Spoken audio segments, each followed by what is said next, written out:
रहीम Nazreen, doctor Mohammad Ejaz Sandhu special TV के program छुपे खजाने हिडन ट्रेड में आपको खुश आमदीद कहते हैं। नाजरीन, जैसा कि आप जानते हैं कि इस प्रोग्राम में हम मुख्तलिफ मौजू पे बात करते हैं, जिसमें इकनॉमिक्स है, एजुकेशन है, सोशल इश्यूज हैं और टेक्नोलॉजी खास तौर पे। पाकिस्तान की क्या करंट सिचुएशन है, क्या हम थे और हमें क्या होना चाहिए था, इस पे हम काफ़ी दफ़ा बातचीत कर चुके हुए हैं। अनफॉर्चुनेट है कि हमारी अपनी ही गलतियां में ले डूबी हैं। हमारे पास ऑप्शंस बहुत थे जिनको हमने सही तरह इस्तेमाल नहीं किया। अगर हमने सही तरह इस्तेमाल किया होता तो आज हम काफ़ी तरक्की कर चुके होते। हमारी ही रिपोर्ट्स को, हमारी ही पॉलिसीज़ को मुख्तलिफ ममालिक ने सिर्फ कॉपी करके तरक्की की, और कोरियन ख़ास तौर पे इसको एडमिट करते हैं। पाकिस्तान में इस वक्त एजुकेशन के क्या हालात हैं ओवरऑल और जनरल, सोशल इश्यूज के हैं, इस पे हम आज बात करेंगे। और हम खुश आमदीद कहते हैं डॉक्टर अली साजिद साहब को, जो डायरेक्टर हैं law school of management. Doctor साहब का माशाल्लाह रिच एक्सपीरियंस है, इंजीनियर भी हैं और इंजीनियरिंग के साथ साथ मैनेजमेंट की तरफ आए हैं और पिछले काफ़ी सालों से मुख्तलिफ इंस्टीट्यूट्स बनाते हैं और उनको सक्सेसफुल करते हैं। डॉक्टर साहब, आपका बहुत बहुत शुक्रिया आने का। डॉक्टर साहब, इंजीनियरिंग करने के बाद आपने क्या किया था, पहले ये हमें बताइए। देखें जी, 80s में लाहौर में और पाकिस्तान में बिलअमूम एक ट्रेंड था कि पढ़े लिखे लोग सिर्फ डॉक्टर और इंजीनियर समझे जाते थे। ये बदकिस्मती है हमारी, हम जहालत की फेज से निकल रहे थे आज़ादी के बाद। तो उसी जहालत के उसमें पेश नज़र मुझे भी एक भेड़ चाल में मैंने भी एक इंजीनियरिंग की डिग्री ले ली, मैकेनिकल की। मुझे डिग्री के दरमियान में ख्याल आया कि ये मेरा टेम्परामेंट नहीं है। 17वें ग्रेड में या सिक्योर फ्यूचर के नाम पे जो नस्लें पहले बेवकूफ़ बनती थी, गुमराह होती थी, हम भी बेवकूफ़ बन गए। बाद में मुझे एक स्कॉलरशिप मिला फेडरल गवर्नमेंट का अमेरिका में, MS leading to PhD most, हाँ जी, मिनिस्ट्री ऑफ साइंस का। वो बड़ा मुश्किल स्कॉलरशिप था, खैर अल्लाह का करम हुआ। मैं वाशिंगटन DC चला गया वर्ल्ड बैंक के सामने, और मेरा एम था कि मैं वर्ल्ड बैंक में काम करूँ। अब वहाँ पे वर्ल्ड बैंक में मैनेजमेंट और इकोनॉमिस्ट की जगह बहुत ज़्यादा है और इंजीनियर्स की जगह बहुत कम है। तो मैंने अपना डिसिप्लिन चेंज करके MS और PhD मैनेजमेंट में था। पहले MS मैनेजमेंट में की, फिर PhD उसमें की, और उसी की कवर में आड़ में मुझे वर्ल्ड बैंक में भी 1-2 साल काम करने का मौका मिला। वो इंटरनेशनल एक्सपोजर मिला। वर्ल्ड बैंक के सामने IMF था, उसके साथ व्हाइट हाउस है, इधर जॉर्ज वाशिंगटन यूनिवर्सिटी है जहाँ मैं रहा 8-9 साल। तो मेरा एक ग्लोबल एक्सपोजर हुआ और मुझे पता चला कि हम पाकिस्तान में डिग्रियां लेके भी जाहिल रह जाते हैं, अपनी ज़ात की खानका से बाहर नहीं निकलते, अपनी मैं नहीं मारते और ज़र्फ को नहीं खोलते, और मैं जमा मैं बराबर है हम की फिलॉसफी पे नहीं आते। तो वो अल्लाह ने शऊर दिया, और मैंने 4-5 साल अमेरिका में पढ़ाया भी, 4-5 यूनिवर्सिटियों में, इंटरनेशनल एजेंसीज में काम किया, लोग कॉर्पोरेट US में काम किया। उस एक्सपोजर ने मेरा ज़हन बड़ा खोला और मैं रवायती वो मैं की उसमें से निकल गया, अल्लाह का शुक्र है, निकाल दिया। और मैं की जिसको हवा लगती है वो ना इधर का रहता ना उधर का रहता। बिल्कुल ठीक है। अल्लाह ने जब शऊर दिया तो मैं वापस पाकिस्तान में आया। नस्ट बन रही थी उस वक्त 95 में। तो नस्ट के हम अल्लाह ने एजाज दिया कि स्कूल ऑफ बिजनेस को मैंने कंसीव किया, डिजाइन किया, PC1 बनाया, और उसको 4-5 साल में बामे रूज पर अल्लाह ले गया। और आज नस्ट का स्कूल ऑफ बिजनेस इस वक्त एक सेक्टर में फैला हुआ है, H12 या बिल्कुल। आपके पैरेलल डॉक्टर अरशद साहब ने सीक्स बनाया। हाँ जी, सीक्स बनाया था। तो अल्लाह ने हमें मौका दिया कि हम कौम की खिदमत कर सकें, पे बैक कर सकें, बजाय सिक्का बंद प्रोफेसर की तरह 2 क्लासें पढ़ाई और बॉस को रो लिया और महंगाई को रो लिया और आके वापस सो गए। तो मैं उससे निकल गया, अल्लाह ने निकाल दिया हमें उस रवायती बुत से, जिसको कहते हैं ज़ात की खान का। हाँ जी, उससे अल्लाह ने निकाल दिया।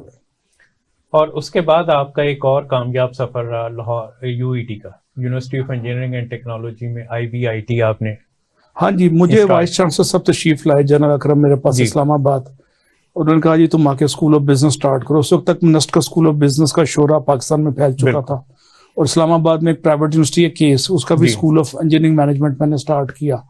उसके भी MS PhD निकलने शुरू हो गए थे। डॉक्टर शुएब वाला। हाँ जी, डॉक्टर शुएब वाला। तो उन्होंने मुझे कहा कि भाई तुम आओ, तुम्हें हमने पढ़ाया था। मैं आने को तैयार नहीं था, मैं इस्लामाबाद में कंफर्टेबल था। और आप 10-15 साल इस्लामाबाद रह लें तो उसके बाद लाहौर की गर्द और मिट्टी और पोल्यूशन आपको बड़ा तंग करती है। हालांकि मेरा जंपल लाहौर से ही है, लेकिन इस्लामाबाद के कंफर्टेबल एनवायरनमेंट से लाहौर आना आसान नहीं था। लेकिन जनरल अकरम ने जब मुझे बड़ा अंदर के मेरे उनचाए शौक को खिलाने में मदद दी तो मेरी आतिश शौक भुड़की जी और उनका मौकफ ये था कि अपने इदारे को जिसमें हमने आपको पढ़ाया पे बैक करो। जी मुझे भी उन्होंने कहा। हाँ, तो मैं पे बैक करते करते फिर मैं दोबारा लाहौर सेटल हो गया जी और अल्लाह का शुक्र है कि यूईटी के बाद मुझे अमेरिका में टीचिंग मिली, दोबारा मैं फिर चला गया और घूमते घामते अब मैं इस वक्त लाहौर में लाहौर स्कूल ऑफ मैनेजमेंट के नाम से एक under graduate degree university of education के साथ करा रहा हूँ टाउनशिप में। और अल्लाह का करम है कि अभी तक सिलसिला जारी है, सिलसिला सुखन। आपका अपना यूनिवर्सिटी बनाने का भी प्लान था लेकिन उसमें जाहिर है कि प्रोफेसर की एक लिमिटेशन है और बाज़ प्रोफेसर की ज्यादा फंडिंग और उसके बाद इन्वेस्टमेंट और जमीनें और एचईसी का एक और कारनामा ये है क्यों कहते हैं अगर आपके पास 2 या 4 अरब है और आप अनपढ़ है आप यूनिवर्सिटी खोल सकते हैं। अगर आपने 10 PhDs की हैं और हार्वर्ड के ग्रेजुएट भी आप PhD नहीं खोल सकते क्योंकि आपके पास 2 अरब या 4 अरब नहीं है। तो हमने इस पे थीसिस दिया कि हम 10-12 PhD प्रोफेसर है अमेरिकन और हमारा एक्सपोजर है, हमें आप एग्जम्प्ट करते हैं एक दफा। अभी पिछली गवर्नमेंट ने जाते जाते आखिरी दिन 40-50 यूनिवर्सिटी को लाइसेंस दे दिया था। एक तरफ वो लुट पड़ी हुई है और एक तरफ है कि हम माइल बकरम में हमें कोई मौका नहीं मिलता कि हम अपने इदारों को यानी मुल्क को पे बैक कर सके। तो अगर ये मुल्क को उठाना है तो नॉलेज इकोनॉमी से उठेगा। नॉलेज इकोनॉमी सिर्फ यूनिवर्सिटियां दे सकती हैं और यूनिवर्सिटी में हाईटेक ग्रेजुएट दे सकते हैं। एक रवायती स्टीरियोटाइप प्रोफेसर जो लाहौर या पंजाब या पाकिस्तान के किसी रिमोट एरिया से उठ रहा है वो घूम फिर के मुल्ला की दौड़ मस्जिद तक, उसकी सोच अपनी जात की खानका से निकलने पे तैयार ही नहीं होती और वो इसी बात पे कि मेरी बेइज्जती हो गई, मैं शर्मिंदा हो गया, मेरा ये हो गया वो हो गया, उन छोटे छोटे ख्यालों से निकलता ही नहीं और इदारे नहीं तरक्की करते। ये तो अपने आप को अपने मन को तोड़ने का नाम है तालीम। तालीम फैलाना जात की नफी के बाद शुरू होता है, जात की खानका से निकल के तालीम का फरोग शुरू होता है। तालीम अपने आप को क्या कहते हैं ना कि मैं अक़ल-ए-सलीम का हामिल हूँ और मुस्लिम मेरा फरमाया हुआ, वो तो फिर जहालत है ना, ये कहना भी जहालत है। अच्छा डॉक्टर साहब, जब हम इंजीनियरिंग यूनिवर्सिटी में पढ़ते थे या गए थे पढ़ने के लिए, उस जमाने में FSC करने के बाद जो यूनिवर्सिटीज में जाते थे स्टूडेंट्स वो लेस देन 1% होते थे। अब आके 12% तक पहुंचे इतने सालों में, तकरीबन 30 साल से ज्यादा के अरसे में। तो ड्रॉप आउट रेट उस पॉइंट ऑफ व्यू से अगर हम देखें तो 88% बनता है। ये मैं ओवरऑल पॉपुलेशन की बात नहीं कर रहा, ये जो FSC में अपीयर होते हैं मैं उनकी बात कर रहा हूं।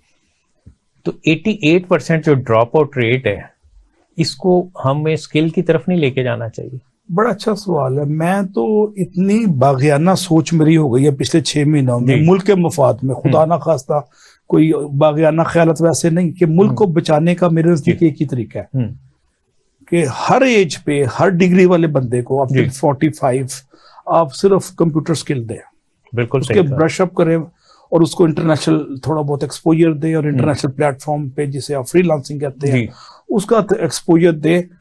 जिसकी अच्छी इंग्लिश है वो कंटेंट राइटिंग करे, जिसकी प्रोग्रामिंग अच्छी है वो जावास्क्रिप्ट की प्रोग्रामिंग पाकिस्तान में बैठा बैठा करे।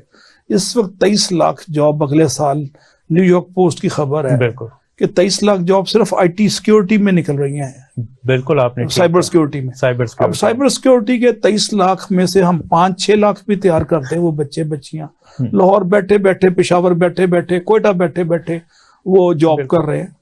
और उनमें से 10 आपने साइबर सिक्योरिटी की बात की, इंटरनेट ऑफ थिंग को अगर हम लेते हैं तो 50 लाख जॉब उसकी अगले 2 साल। और मजे की बात है UN ने आज से 6 साल पहले रिपोर्ट प्रिंट की थी कि 13 करोड़ जॉब्स अगले 10 साल में निकलेंगी। बिल्कुल, 13 करोड़ जॉब 130 मिलियन कहने को होती हैं, हमारा शेयर उसमें से क्या। बड़ी खुशाइंद बात यह है कि मौजूदा निगरान वजीर आला और वजीर आजम और हमारे आर्मी चीफ साहब बड़ा पॉजिटिव साइड पे जा रहे हैं और उमर सैफ के साथ मिलके एक सुपर लीथल पॉजिटिव इत्तेहाद बना है जो 2 लाख बच्चों को ट्रेन कर रहा है अगले चंद महीनों में।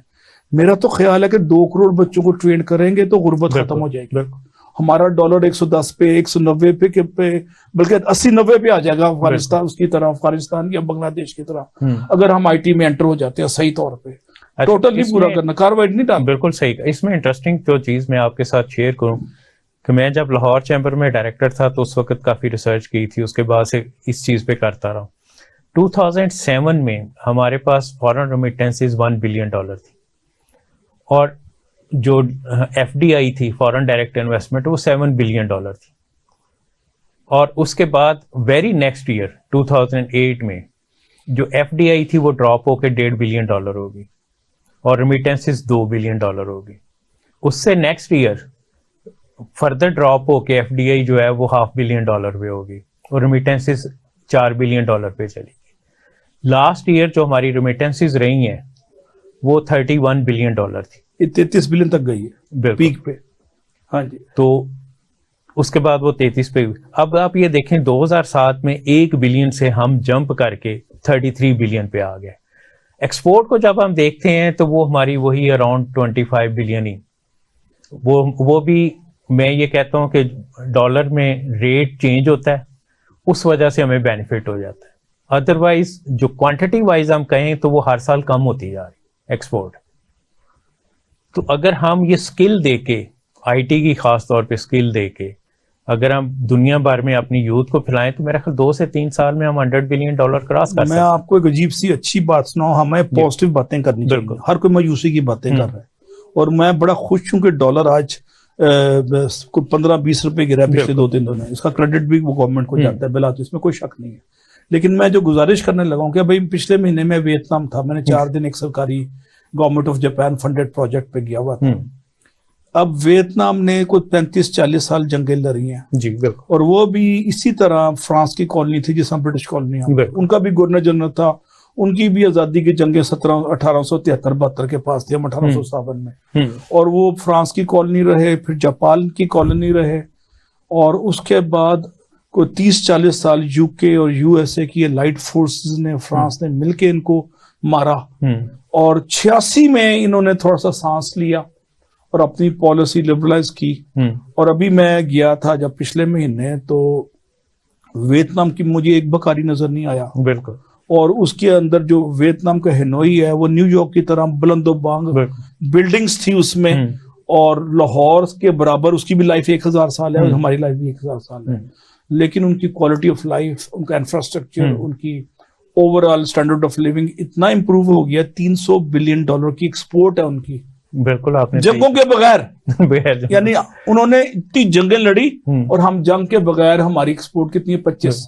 आबादी उनकी हमारे से कम है, रकबा उनका हाफ है, आबादी हाफ से भी कम है, और उनके पास आईक्यू भी ज्यादा नहीं है। पाकिस्तानी रेस, आपको पता है पाकिस्तान की रेस पे हार्वर्ड ने स्टडी की थी कि दुनिया की स्मार्टेस्ट नेशन है ये। बिल्कुल। अब सुई कहाँ फंसती है ये समझ नहीं आती। जब मुल्क तरक्की करने लगता है कोई एक गैर मर्जी हाथ आता है, रोक देता है तरक्की। बिल्कुल। अब मैं इससे ज्यादा बात कर भी नहीं सकता, करनी भी चाहिए, ठीक है ना, पर जाने लग जाते हैं वहां पे। लेकिन कोई ना कोई वजह है कि हम तरक्की को रोकता है। आज से कोई 10-15 साल रिवर्स गियर लग जाता है। आज से 15 साल पहले on the record Henry Kissinger, जो उनकी फॉरेन पॉलिसी का आर्किटेक्ट है यूएसए की, उनका फॉरेन मिनिस्टर भी रहा है, जो सेक्रेटरी ऑफ स्टेट कहते हैं, वो कहता है कि we have allowed China to make progress. यानी इसका मतलब है चाइना ने तरक्की की तो अमेरिका की इजाजत से की, और हाईटेक टेक्नोलॉजी उन्होंने दी। हमें 70 से टेक्नोलॉजी मिलती है, उनको 90s की या 2000 की टेक्नोलॉजी मिलती है। तो इसका मतलब है हमें परमिशन वॉशिंगटन से चाहिए। बजाय मैं इन्फर कर रहा हूँ हेनरी किसिंजर की गुफ्तगू से, मैं इन्फर कर रहा हूँ कि उनकी इजाजत के बगैर हम नहीं चल सकते। और आप आजकल भी देखिए, मैं इस पर ज्यादा कमेंट करने से कासिर हूँ कि उनके नुमाइंदे पाकिस्तान में हर जगह पाए जाते हैं, हर जगह जाते हैं, हर एक से मिलते हैं, जो उनका काम नहीं है। तो एक मुझे ये लगता है कि इंटरनेशनल एस्टेब्लिशमेंट ने फैसला किया हुआ कि पाकिस्तान को तरक्की नहीं करनी थी। अब आप देखिए लाहौर में हर 10वां बंदा जो फॉरेन ग्रेजुएट है, कोई पीएचडी है, कोई एमएस है, और बाहर के हैं। अब लाहौर हब ऑफ इंटेलेक्ट है, लेकिन यूनिवर्सिटियों में इंटरनेशनल लेवल का काम ही नहीं होता। एक रवायती सिक्का बंद, वो गोश्त डाला तो उसमें से कीमा निकाल लिया, फॉर्मूले लगा दिए। अप्लाइड प्रोजेक्ट्स यूनिवर्सिटियों में डिस्कस करना मना है, आप कर ही नहीं सकते। करके देखे तो सही, लगता है कोई रोकता है उसको कि कहीं। अब लाहौर की पॉल्यूशन देख लें, दुनिया का सबसे खतरनाक मुल्क लाहौर, शहर लाहौर है। 810-820 गया एयर क्वालिटी इंडेक्स। उस दिन एडिलेड ऑस्ट्रेलिया का 2 था, 2 वर्सेस 810। एक स्टडी हुई है कि लाहौर में एवरेज उम्र 4 साल कम हो गई है पॉल्यूशन से। अब इतनी यूनिवर्सिटियां, किसी स्टडी की आज तक? कोई करेगा नहीं। फॉर्मूले और सिक्का बंद वो कर दिए हमने, थीसिस करा दी है, और लाइब्रेरी में वो बंदा भी जिंदगी में कभी नहीं पढ़ता, लाइब्रेरी पड़ी रहती है। तो जरूरत इस उम्र की है कि आपकी बात बहुत अच्छी। इसमें डॉक्टर शाहिद मुनीर मलिक, जो मलिक कह रहा हूँ, डॉक्टर शाहिद मुनीर जो चेयरमैन है पंजाब हायर एजुकेशन कमीशन के, वो मेरे प्रोग्राम में भी आए थे 2 दफा, और उनसे वैसे भी डिस्कशन होती रही है। और वो अब इस पे बड़ी कोशिश कर रहे हैं अप्लाइड रिसर्च की, अप्लाइड रिसर्च की वो तरक्की। और उसमें स्पेशल उन्होंने पोस्ट डॉक अब अनाउंस की हुई है पंजाब में, इंडस्ट्रियल फंडिंग माशाल्लाह। और मतलब Punjab higher education Shahid Malik commission. साहब, ये शाहिद मलिक साहब तो बहुत आला काम कर रहे हैं और बड़ा वो भी इंजीनियर है, केमिकल हाँ, और वो इंजीनियर। एक रवायती सिक्का बंद प्रोफेसर नहीं है, वो एक प्रोएक्टिव दर्द दिल रखने वाले पाकिस्तानी है, जिनकी आंखों से गुफ्तगू से अंदाजा होता है कि ही वांट टू डिलीवर। बिल्कुल।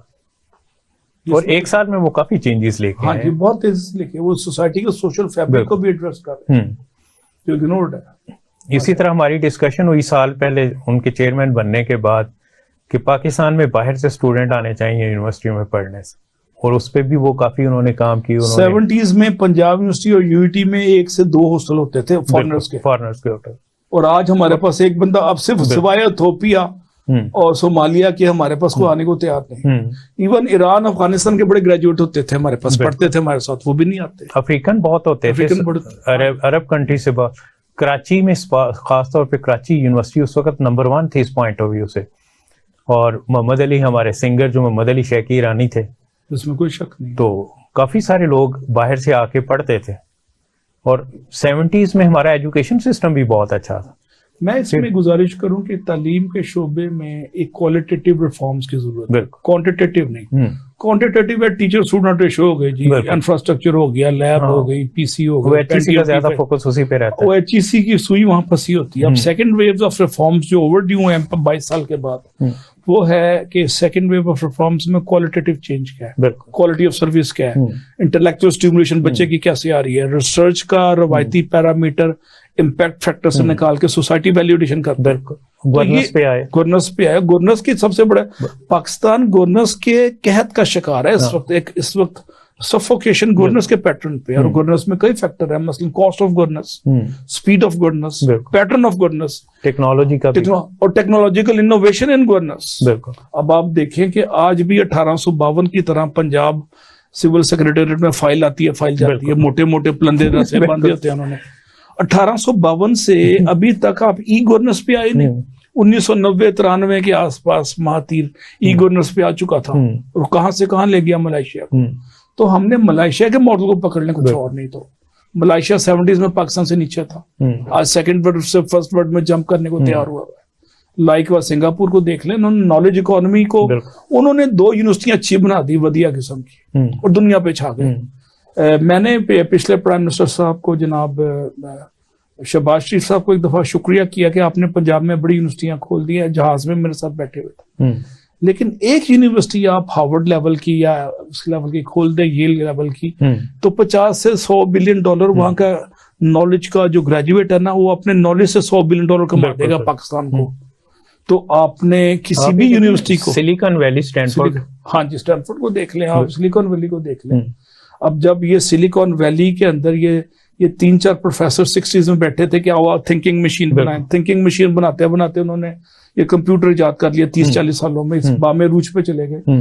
तो यूनिवर्सिटियों में प्रोफेसर को आउट ऑफ बॉक्स थिंकिंग पे, इनोवेटिव थिंकिंग पे प्रमोट करना चाहिए इदारों के हेड को, सिवाय सिक्का बंद फॉर्मूले दोहरा दिए क्लास में, जो उसको पहले से इंटरनेट पे अवेलेबल है। बिल गेट एक एवरेज स्टूडेंट था, हाँ जी, लेकिन एंटरप्रेन्योरशिप अब देखे ना, बड़ी जरूरत है समर की कि हम बच्चों को लाजमी कर दें। मैं फिनलैंड गया जी आज से कोई 10 साल पहले, जब मैं यूटी में प्रोफेसर था किसी कॉन्फ्रेंस में।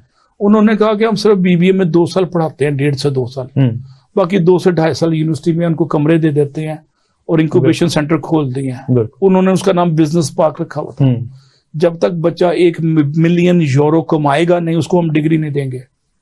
और सरकार सारी सहूलतें देती है ताकि वो 1 मिलियन यूरो कमा ले। उसको फैक्स, फोटोकॉपियर, कमरे, एयर कंडीशनड और सिक्योरिटी और इंफ्रास्ट्रक्चर ये सरकार देती है। हम अभी तक अमरीकी किताबों को मेमोराइज करके जी बीबीए हो गया, मुबारक हो बेटे। मलेशिया ने भी उसको कॉपी किया है, 3 साल वो पढ़ाते हैं और 1 साल वो कहते हैं। हाँ जी, तो आइडली तो मैं एचईसी के मेरे चेयरमैन साहब से कल मुलाकात है, मैं उनको कहूंगा कि जी बीबीए वगैरह में फ्री हैंड दें यूनिवर्सिटियों को, कि वो एक्सपेरिमेंट कराएं और इंटर्नशिप मैंडेटरी कर दें और एक प्रोजेक्ट करे बच्चा और कम से कम 5 लाख कमा के दिखाए, और 2 प्रोफेसर या 3 प्रोफेसर का बोर्ड सर्टिफाई करे कि इसने 5 लाख कमाया है, तो उसको बीबीए और एमबीए की डिग्री दें। वो बेचारे के पास ना शऊर होता है, ना लिखने की प्रपोजल बनानी आती है उसको, ना पता है कि डोर का सिरा कहाँ से पकड़ना है, और ना ही उसमें बोलने का कॉन्फिडेंस है, ना ही पर्सनैलिटी डेवलप करनी है। सबसे बड़ी खामी जो हमारे ग्रेजुएट में मैंने देखी है, उसके पास लाइफ स्किल्स या सॉफ्ट स्किल्स नहीं है। बिल्कुल सही। टीम बिल्डिंग का उसको नहीं पता, उसको ये नहीं पता कि डिप्लोमेटिकली काम कैसे निकलवाना है, एक प्रपोजल को शक्ल कैसे देके उसको प्रोजेक्ट की शक्ल कैसे देनी है।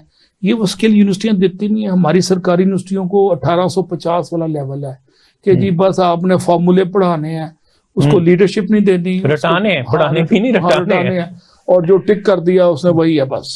नाजरीन, ब्रेक का टाइम हो गया और ब्रेक के बाद आके प्रोग्राम का हम यहीं से आगाज करेंगे।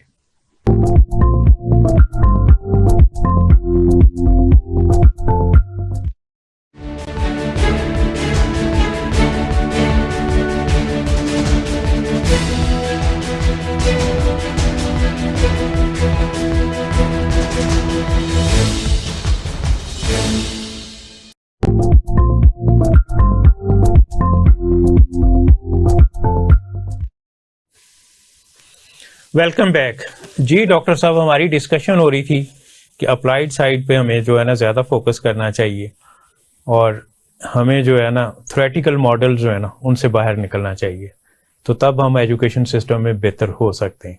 आपने इंटर्नशिप की जो बात की, तो 2004 में HEC की मीटिंग में मैंने तब कहा था कि हर डोमेन में इंटर्नशिप मस्ट करें और एटलीस्ट जो है ना 6 मंथ की इंटर्नशिप रखें, लेकिन अभी तक इवन इंजीनियरिंग में भी उस तरह अप्लाई नहीं की गई इंटर्नशिप। बेहतर हुआ है, इंटर्नशिप शुरू हुई है। एक्चुअली जो second wave of qualitative reform जिसका मैंने अभी जिक्र किया है, जो HEC इस्लामाबाद में ओवरड्यू हैं जी। पहला फेज में इसमें कोई शक नहीं, जनरल मुशर्रफ को क्रेडिट जाता है कि उन्होंने एजुकेशन में रिफॉर्म्स के लिए बहुत पेन ली और हाईटेक लोग बिठाए और उनको फंड्स भी बेपनाह दिए। 2002-2004 के पास सरकारी यूनिवर्सिटी में इतने फंड्स थे कि उनके पास PC1 बनाने वाले बंदे नहीं थे। बिल्कुल सही। और फंड बच जाते थे। तस्वीर का मुस्बत रुख है। हमारी सरकारी यूनिवर्सिटियां आदी नहीं थी फंड्स लेने का, रिसर्च करने का। उनका ख्याल था कि उन्होंने सिर्फ इंजीनियर को रटा मार के तो वो किताबी कीड़ा बना के तो फेंक देना मार्केट में। 4.0 GPA का गोल्ड मेडल तो फलाना मेडल। जब वो मैदान में जाता था वो एक फीडर के ट्रिप करने का मसला भी हल नहीं कर पाता था जो उसकी वजह से होता है। तो मैं आपको ये बताने की कोशिश कर रहा हूँ कि अमेरिकन टीचिंग सिस्टम को मैं थोड़ा सा एक्सप्लेन करूंगा। मैंने 5 साल अमेरिका में पढ़ाया है और 8 साल रहा वहां पे एकेडमिक्स में, और फिर टर्शियरी लेवल की एजुकेशन की डीप डाउन में देखा। अमेरिका की सक्सेस के पीछे उनकी यूनिवर्सिटियों की R&D और यूनिवर्सिटी का टीचिंग स्टाइल है। वो सिर्फ ग्रेजुएट पैदा नहीं करते, हर फील्ड में लीडर पैदा करते हैं, थिंकर पैदा करते हैं, इनोवेटिव थिंकर। वो नुदरत फिक्र अमल को जिंदगी का एक लाजमी हिस्सा बना दिया उन्होंने कि don't think but think differently, think innovatively and deliver innovatively, out of box. हाँ जी। और यही वजह है कि हर साल 1.5 साल बाद उनकी प्रोडक्ट में एक मेजर पॉजिटिव चेंज आता है जो कस्टमर को पॉजिटिवली हेल्प करता है। और वो रट्टे मारने वाले, अब आप देखें गुजरांवाला की जो वॉशिंग मशीन्स बनी है उनमें 19-20 का फर्क पड़ा है पिछले 20 सालों में। टेक्नोलॉजी कहाँ से कहाँ पहुंच गई है, वही डब्बे में मोटर लगाई और वो बस हाथ से नहीं घुमाना, मोटर ने घुमाना, इससे ज्यादा वो फीचर ऐड करने से इनकारी थे। अब थोड़ा बहुत उनको मौका मिला कि IoT लाके एनर्जी मैनेजमेंट सिस्टम इंट्रोड्यूस करने चाहिए। अब इस स्टेज पे अगर HEC रिफॉर्म्स करती है तो टेस्टिंग मेथड भी चेंज होगा, बिल्कुल चाहिए, और टीचिंग मेथोडोलॉजी भी चेंज होगी। तो रवायती क्लास लेक्चरिंग को applied learning in the class में ले जाएं, प्रोजेक्ट बेस्ड लर्निंग पे ले जाएं। अब मैं आपको अमेरिका की एक मिसाल देता हूँ। मैंने प्रोडक्शन ऑपरेशन का कोर्स पढ़ा अमेरिकन प्रोफेसर से। उसने कहा कोई मिड टर्म नहीं, कोई फाइनल नहीं, सिर्फ 3 प्रोजेक्ट है। पहला प्रोजेक्ट आपने खुद करना है, 1 बंदा करेगा, दूसरे में 2 बंदे होंगे, तीसरे में 3 होंगे। इंडस्ट्री में जाना है आपने, उनका ऑपरेशंस के जाके पिज्जा हट में जाएं, किसी मैकडॉनल्ड में जाएं, देखें उनके ऑपरेशंस में क्या मसले आ रहे हैं और उनका सोल्यूशन दें। इस बुक के फॉर्मूलों की रोशनी में फॉर्मूले अप्लाई करें। और इतनी लर्निंग हुई, हम फील्ड में रहते थे, कभी कभी क्लास में चले गए तबरकन और टीचर ने चैप्टर के हवाले से गुफ्तगू नहीं की, कॉन्सेप्ट के हवाले से की। अब अभी तक हम न्यूटन का फर्स्ट लॉ ऑफ न्यूटन को डिफाइन करो, उसकी एप्लीकेशन की बात ही नहीं आती। फर्स्ट सेकंड थर्ड लॉ में प्रॉब्लम से लॉ बताएं कि इसमें अप्लाई हुआ था कि नहीं। अब वो अभी MS लेवल पे भी डिफाइन आ रहा है, कॉन्सेप्ट आ ही नहीं रहा। मैं एक यूनिवर्सिटी में एक सोशल साइंसेज को भी हेड करता रहा हूँ, तो मैंने बड़ी कोशिश की कि साइकोलॉजी में मैं अप्लाइड रिसर्च करवाऊं, लाहौर में खवातीन को, बच्चों को हर एज में ज़हनी मसाइल का सामना करना पड़ता है, और उसके अप्लाइड इश्यूज, उसके रीजंस क्या है, उसकी रूट कॉज क्या है, क्या मुजाल के किसी ने रिसर्च की हो। हर कोई कहता था हमने सर्वे करना है, उस सर्वे से डाटा कलेक्शन करना है, जो अक्सर बेशतर हाथ से खुद ही टिक कर और उसको SPSS में रन करके एक रिपोर्ट 25-30 सफ़े की लिख के या लिखवा के, जो भी तरीका है, और हमें जमा करा देनी और डिफेंस करना है। तो ये तो एक सिक्का बंद अप्रोच है जो 1870 से। डॉक्टर साहब, इसमें इंटरेस्टिंग बात आपके साथ मैं जो शेयर करूं, जो HEC की तरफ से आपने भी जिक्र किया, ये MS के स्टूडेंट्स को पढ़ाते वक्त मैंने उनको कहा कि मैंने आपका कोई पेपर नहीं लेना, ना कोई मिड टर्म होना है, ना कोई क्विज होने, ना कोई असाइनमेंट होने। आपको मैंने ये प्रोजेक्ट्स देने, और इसकी आप रिपोर्ट सबमिट करेंगे तो मिड टर्म हो जाएगा, और ये इसकी रिपोर्ट सबमिट करेंगे तो फाइनल हो जाएगा। और मैंने उनको टोटली रिसर्च पे लगा के वो यही करवाया। हाँ जी, ऐसे होता है। HEC की तरफ से ऑब्जेक्शन आ गया कि जी ये तो आप कर ही नहीं सकते। HEC को अपनी ऑर्थोडॉक्स अप्रोच बदलनी पड़ेगी, टीचर को फ्रीडम ऑफ टेस्टिंग देना पड़ेगा। इवन मैंने UT में जब मैं प्रोफेसर था, मेरे पास इख्तियार थे डायरेक्टर स्कूल ऑफ बिजनेस के तौर पर। मैंने टीचर से कहा कि आपने शालामार बाग जो साथी है उसके दरख्तों पे बिठा के सबको एग्जाम देना, मुझे कोई इतराज नहीं। आपने स्विमिंग पूल में बिठा के एग्जाम लेना, मुझे कोई इतराज नहीं, एज लॉन्ग एज सबको लेवल प्लेइंग फील्ड इक्वल मिल रहा है और सबका इंटेलेक्ट टेस्ट हो रहा है, मुझे कोई इतराज नहीं। आप नए नए तजर्बे करें, और रवायती 1 घंटे में ट्रू फॉल्स टेस्ट कर लिया और उसकी थ्योरी कर दी।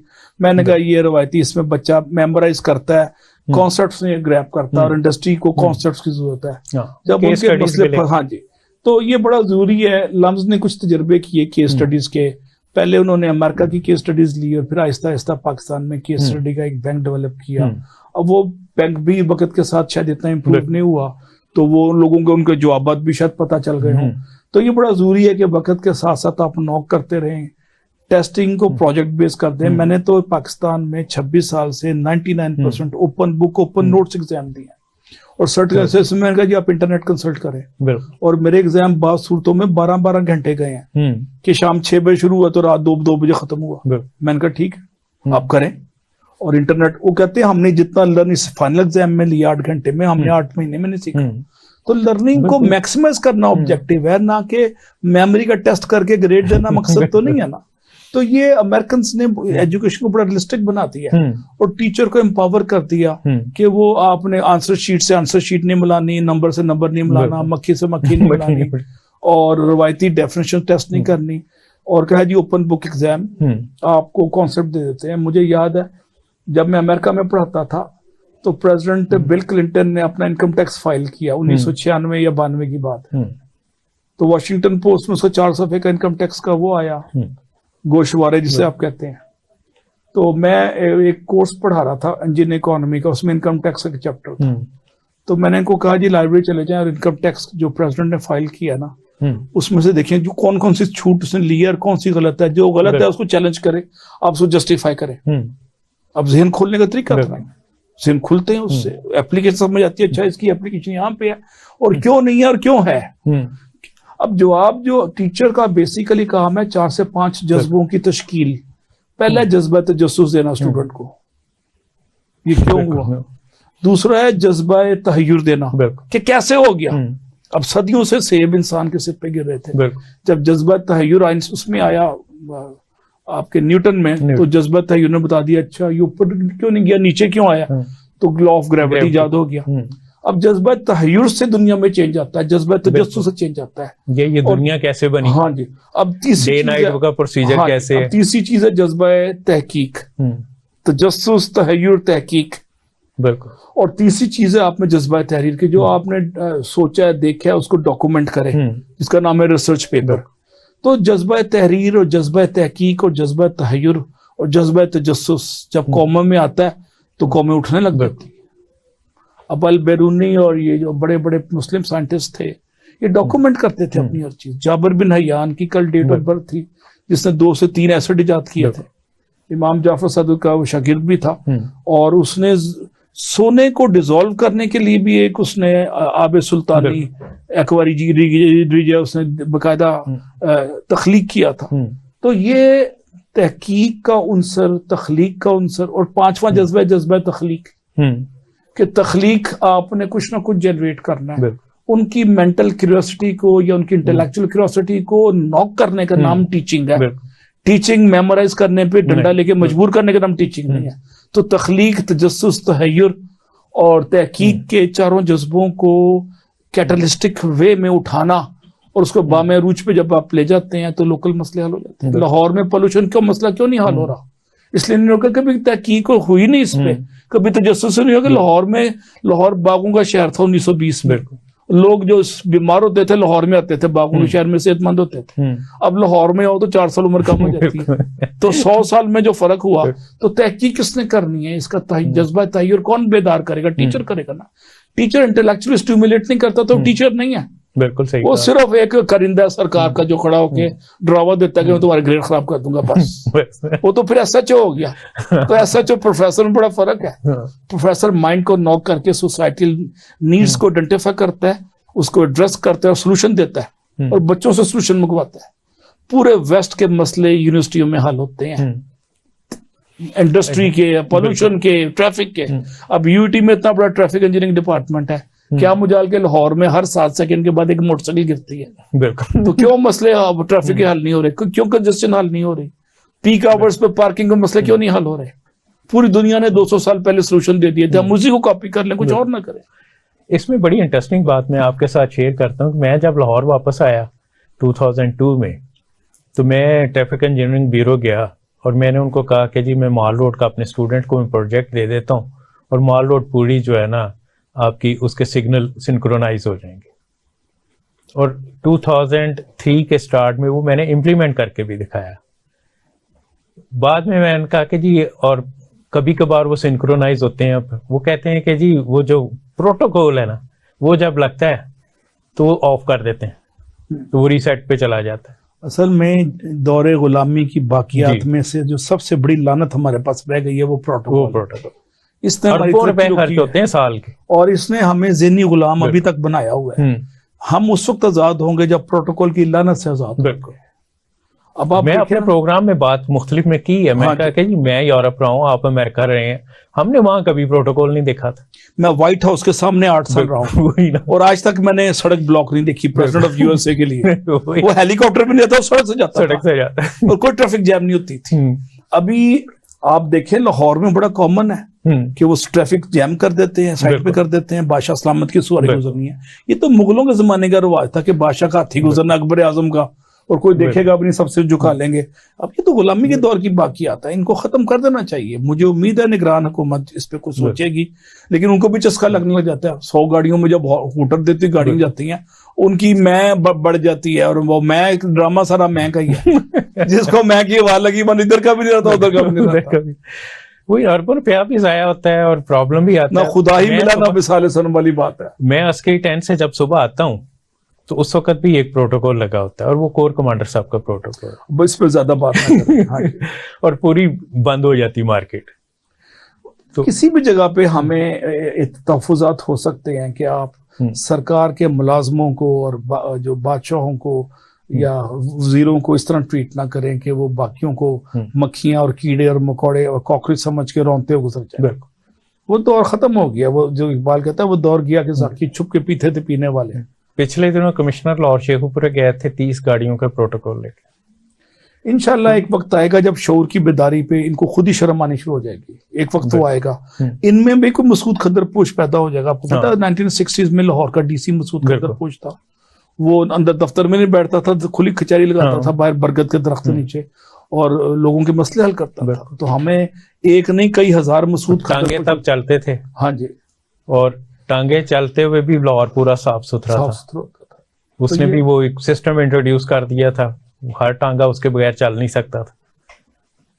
तो अब जो है मुझे पक्की उम्मीद है अगर हमारी ब्यूरोक्रेसी ईमानदारी से काम करे, ईमानदारी का मतलब सिर्फ पैसे ना खाना नहीं है, रोटी को लाल करने के लिए आम बंदे के मसाइल का इदराक करके उसको हल करने की शौरी कोशिश, ये है रोटी हल करने का कॉन्सेप्ट।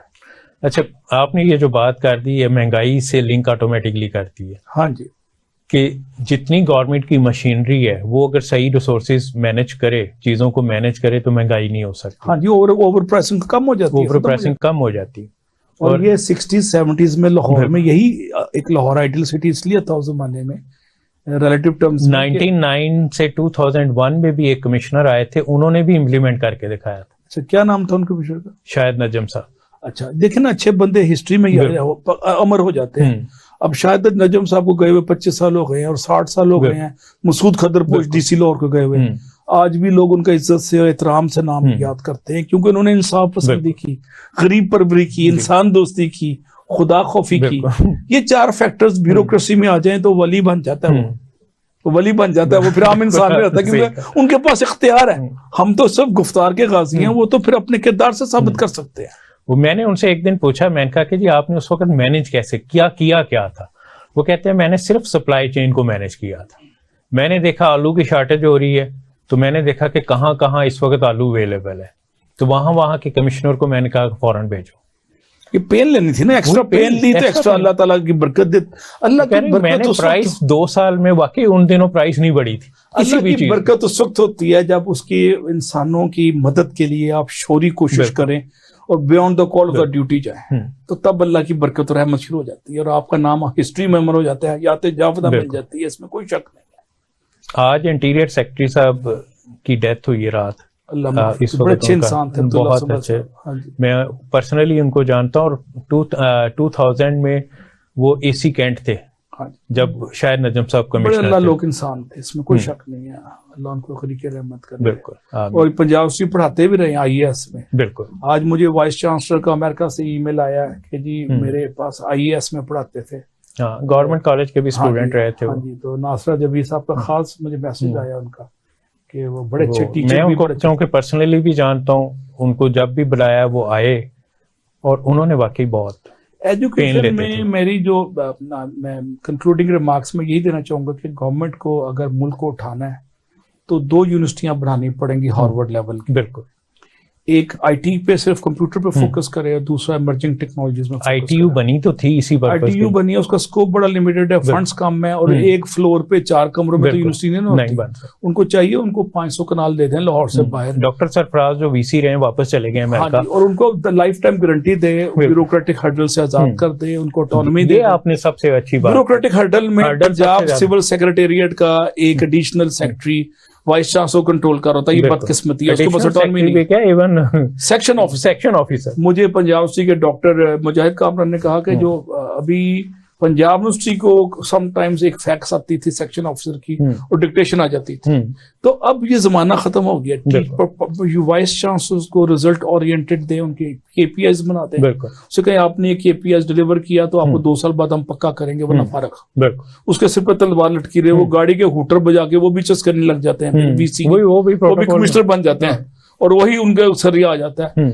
और दूसरा लाजमी कर दें कि वाइस चांसलर, चेयरमैन और head of department should be available to the students. उनके दरवाजों के बाहर से हटा दें वो जो होते हैं बैठाए होते हैं, उन्होंने बाहर साहब बिजी हैं और मीटिंग में मूड ऑफ है। ये सब फजूलियात खराफात खत्म कर देनी चाहिए, वरना एजुकेशन नहीं फैलेगी। प्रोफेसर को जब तक ऑटोनॉमस नहीं करेंगे, इंप्लीमेंट किया हुआ मैं जहां रहा हूं, मैं ओपन रखता था। हाँ जी, वो मीटिंग हो रही होती थी, स्टूडेंट अगर आ गया मैं मीटिंग रोक देता था कि नहीं, स्टूडेंट के लिए तो प्रोफेसर बैठा हुआ है, student is after thought. Student को जो सर्विसेज मिलनी है वो भी नहीं दी जाती, उनको जलील करते हैं, क्लर्क सारा यूनिवर्सिटियों में जलील कर रहे हैं। बिल्कुल यही होता, उनकी इज्जत नफ्स खत्म की जाती है। क्वालिटी ऑफ सर्विस के नाम पे कोई चीज किसी यूनिवर्सिटी में अवेलेबल ही नहीं है कि आप स्टूडेंट को एक सेल्फ प्राइड दें, उसकी सेल्फ स्टीम उठाएं।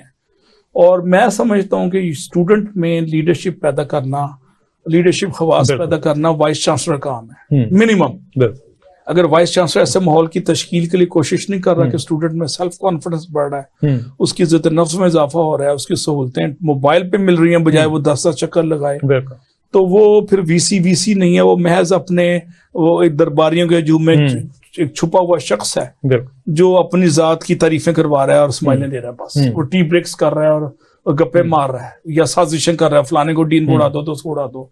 वो दौर खत्म हो चुका है। इस पे यूनिवर्सिटियां नहीं तरक्की करती गिराने उठाने के, खाड़ पछाड़ की सियासत को खत्म करने के लिए भी गवर्नमेंट को कुछ इनकलाबी कदम लेना चाहिए, लेजिस्लेशन करनी चाहिए कि कोई शख्स पिनलाइज ना हो खामखा जातियात की बेस पे, रंग नस्ल या अकीदे की बेस पे। ये बड़ा जरूरी चीज है। और ऑफिस से बाहर निकल के डेली किसी न किसी क्लास में जाके वहां से डायरेक्टली स्टूडेंट से इनपुट लें। ये देखें जी, जब तक वीसी अपने आप को डीसी समझता रहेगा कभी कुछ नहीं होगा। वीसी एक सर्विस प्रोवाइडर है जिसका काम बच्चों में रिसर्च कल्चर को प्रमोट करना। बेसिकली तो सर्विस प्रोवाइडर है, उसको अब 200 साल से सरिया डालना सिखा दिया गया अपनी ट्रेनिंग में। वीसी तो नीचे से उठा ना, लेक्चरर से, वो तो आवाम में से निकला, खवास में से नहीं आया, और वो तबका शराफिया का हिस्सा नहीं है। तो अगर जबरदस्ती आप बना रहे हैं तो गलत कर रहे हैं। बिल्कुल सही कहा आपने। हाँ जी। अगेन प्रॉब्लम वही आ जाता है कि वो प्रोटोकॉल का आदी करके, इंटरनेशनल इस्लामिक यूनिवर्सिटी के मैं बोर्ड ऑफ गवर्नर पे था, तो वहां वो प्रेसिडेंट का चेंज हुआ उनका, और प्रेसिडेंट आ गए सऊदी अरब से। तो मैंने वहां प्रैक्टिकली ये चीजें देखी कि उसको भी इन्होंने 6 महीने में प्रोटोकॉल का आदी बना के तबाह कर दिया, बर्बाद कर दिया। सबसे पहले मैं तो अपने ग्रेजुएट्स को ही कहता हूँ कि आप बड़े अफसर लगे तो ब्रीफकेस खुद उठाएं, गाड़ी का दरवाजा खुद खोलें। ठीक है जी। मैंने वाइस चांसलर के साथ, जब मैं यूटी में काम करता था 21वें ग्रेड में, मैंने वो नाइब का तो चाय बनाने वाले खत्म कर दिए थे। चाय मैं खुद बनाता था, खुद सर्व करता था। दरवाजे खोल दिए, दरबान भी हटा दिए, पीए एक दूर सोता था, मैंने कहा दूर बैठ जाओ, हम कंप्यूटर पे मैं आप खुद ही काम करूंगा, खुद ही ईमेलों का जवाब देता था, खुद ही मिनट्स में तैयार करता था, खुद ही एजेंडा बनाता था।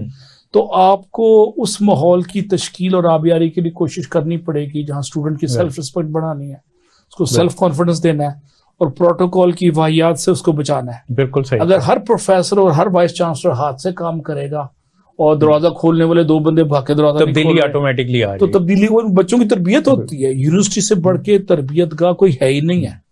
अगर वहां बुनियादी इंसानी अखलाकी असूलों की पासदारी और आबियारी के लिए आप अमली कदम खुद ले रहे हैं तो बच्चों में लाशुर तौर पर वो पास होगा। डॉक्टर साहब, आपने बहुत अच्छी बात की। टाइम हमारा क्योंकि अब खत्म हो गया है। आपका बहुत बहुत शुक्रिया आने का। आपको हम दोबारा तकलीफ देंगे और टॉपिक वाइज फिर हम प्रोग्राम रखेंगे इंशाअल्लाह ताला। और इलेक्ट्रिसिटी के इश्यूज पे हम नेक्स्ट लाहौर के मसाइल हैं, फिर लाहौर के मसाइल पे रखेंगे, और लाहौर के मसाइल के हम एंड ऑफ अक्टूबर रखेंगे जब पॉल्यूशन का सही पॉल्यूशन का चस्का होगा। बिल्कुल ठीक है, उस पे हम करें। आपका अगेन शुक्रिया आने का। ऑनर। नाजरीन, क्लोजिंग पे मैं सिर्फ एक ही बात कहूंगा कि हमें सिंसियर होके सोचना चाहिए, काम करना चाहिए, अपने आप को ठीक करना चाहिए, बाकी सब चीजें ठीक हो जाएंगी।